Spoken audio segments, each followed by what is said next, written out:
কোরআনের রাজনীতি আছে কি নাই শুনে যান আসিফ হুজুরের মুখে। খুব মন দিয়ে শুনেন, কথাগুলো অনেক না গুরুত্বপূর্ণ। ভাই, রাজনীতি পছন্দ করি না আমি, না ভাই রাজনীতি করি না, আর ওইসবের মধ্যে আমি নাই। তুমি বেটা এত ভালো মানুষ হয়ে রাজনীতি করতে চাও না বিধায় আজকে এমপি দাঁড়াচ্ছে সুদখোর গাঞ্জাখোররা। আপনারা সবাই নাম শুনেছেন আল্লামা দেলোয়ার হোসেন সাঈদী। আমি দোয়া করছি আপনারা জাস্ট একবার আমিন বলবেন। আল্লাহ ওনাকে জান্নাতুল ফেরদাউসের উঁচু মাকাম নসিব করো। উনি একজন জাস্ট আলেম ছিলেন না, উনি বরিশালের এমপি ছিলেন। এটা কয়জন জানে? এটা কয়জন বোঝে? এবার বলছেন আমি কেন বললাম এই কথা। 5 আগস্টের আগে আমি নিজে দেখেছি রংপুরে আমার মাহফিল বন্ধ হয়ে গেছে। কেন মাহফিল বন্ধ? অমক পাতি নেতা বলে দিয়েছে মাহফিল হলে খবর আছে সবার, হুমকি দিয়ে মাহফিল বন্ধ। এখন যদি আমার আলেম হয় এমপি, এখন যদি আমার ঘরের আলেম হয় ওসি, এখন যদি আমার ঘরের হাফেজ হয় একজন এসপি, এখন যদি আমার ঘরের আলেম হয় একজন মেয়র, পাতি নেতাকে ডাক দিয়ে বলবে এই বেটা এদিকায়, মাহফিল কুড়িগ্রামে হবে, ফুলবাড়িতে হবে, যে বাধা দিবে ওর পিঠের চামড়া একটাও থাকবে না। এই জন্য রাজনীতি করা দরকার। এখন বলবেন হুজুর খুব বকতেছেন, ভালোই লাগতেছে কথাবার্তা, কিন্তু কোরআনে যে রাজনীতি আছে এর দলিলটা কি? এরকম কিছু লোক আছে না, আছে না, আছে না? আমি আয়াত তেলাওয়াত করছি, ভালো করে বুঝবেন। আমি আয়াতটা জাস্ট দলিল হিসেবে দিচ্ছি। আউযু বিল্লাহি মিনাশ শাইতানির রাজীম।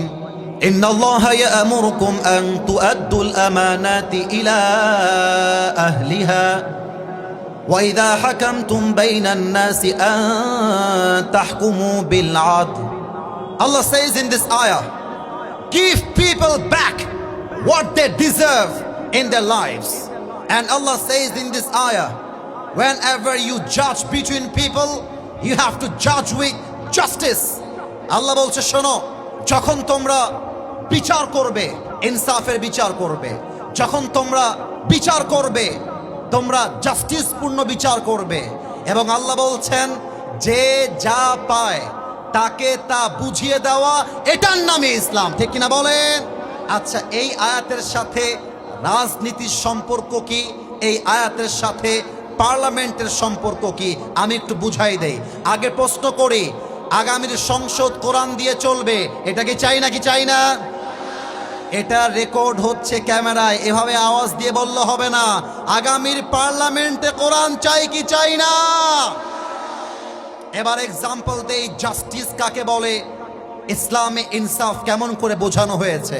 আমি মাঝখান থেকে একজনকে দাঁড় করাবো। এই যে হলুদ পাঞ্জাবিওয়ালা ভাই, দাঁড়ান তো। আপনি হলুদ হলুদ, হ্যাঁ পাঞ্জাবি না, এটা মনে হয় মাশাআল্লাহ হুডি পরে আছে। আমার হলুদ হুডিওয়ালা ভাই, আমি এক্সাম্পল দিব ফুলবাড়িবাসী।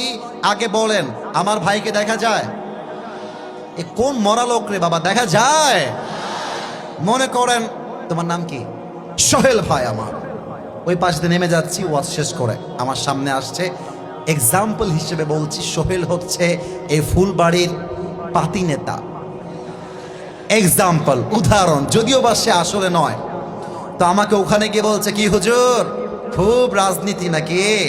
এতদিন ছিলেন মসজিদে, এতদিন ছিলেন মাদ্রাসায়, এখন যাবেন পার্লামেন্টে, খুব শখ। আপনাকে আমি সামনে যান দেখে নিব, হুমকি দিয়েছে আমাকে। আর আমার বসবাস বেশিরভাগ সময় হয়েছে রাজশাহীতে। রাজশাহীর একটা ভাষা আছে, তোর বাড়ি কতিবে, তোর বাড়ি কোথায় আমরা বলি, এবার তোর বাড়ি কতিবে। আমি খেপে গেলাম, এই সোহেল তোর সাহস তো কম না।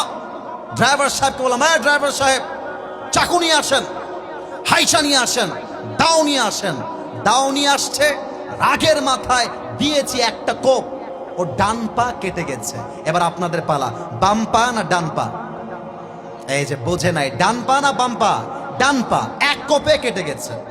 এখন আমার সভাপতি সাহেব, প্রধান অতিথি, আমাদের প্রিন্সিপাল সাহেব, হাফেজরা আমাকে ধরেছে, আরে হুজুর ওয়াজ করতে এসে আপনি ডান পা কেটে দিলেন, এই হুজুরকে জেলে ভরে দাও। জেলে ভরে দিল আমাকে। আমার নামে মামলা হলো পা কাটার মামলা। আগামীকাল রংপুরে জেলা আদালতে আমার বিচার হবে।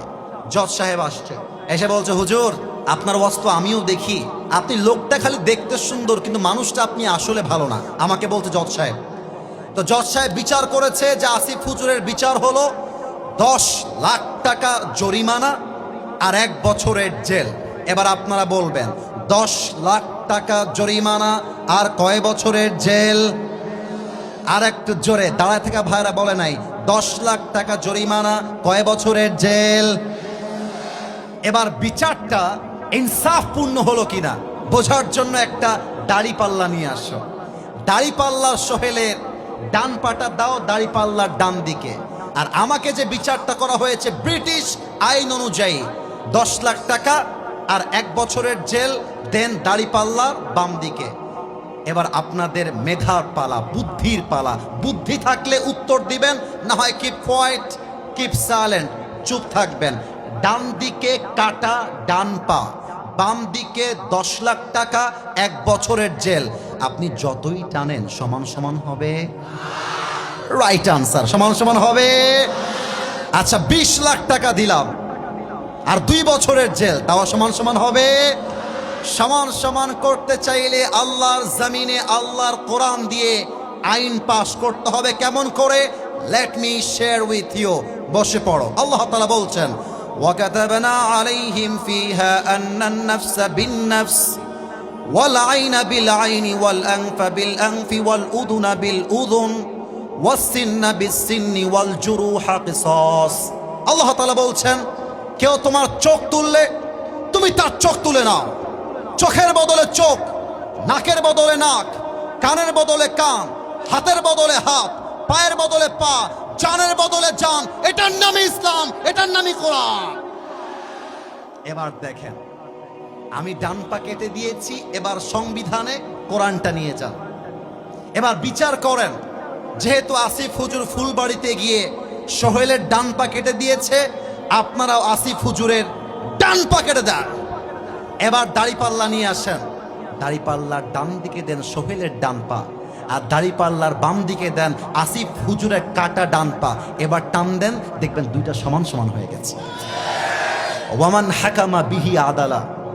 এই কোরআনটা দিয়ে যে বিচার করবে সে ইনসাফ করতে পারবে। আর একটা এক্সাম্পল দেই, আমার চেয়ারম্যান সাহেব বসে আছে। চেয়ারম্যান সাহেব, don't take it otherwise, don't mind, I respect you from my heart. আমরা সবাই সম্মান ওনাকে করি কি করি না বলো? স্যার ওনার একটা ছেলে আছে, আমি হলাম রিক্সাওয়ালার ছেলে, স্যার হলেন চেয়ারম্যান নন, স্যার হচ্ছে একজন এমপি। তো এমপির ছেলে একটা অন্যায় করেছে, আমি রিক্সাওয়ালার ছেলে আমি আর একটা অন্যায় করছি। মাথায় রাখতে হবে আমার যেই বিচার হবে, রিক্সাওয়ালার ছেলের যেই বিচার হবে, এমপির ছেলের সেই বিচার হবে। স্বজন প্রীতির নাম ইসলাম নয়।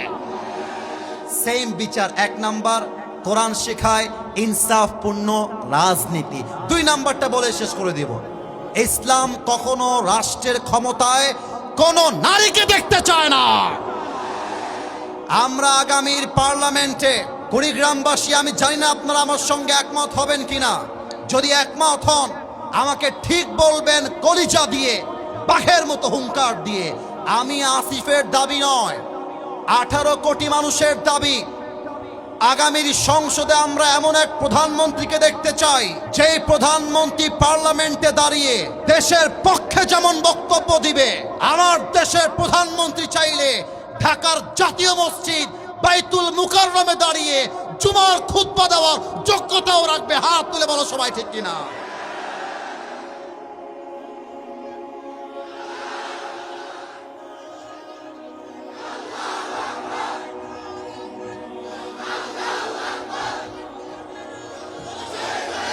এভাবে হবে না, আমার সাথে দেন, আমার সাথে নারায়ে তাকবীর।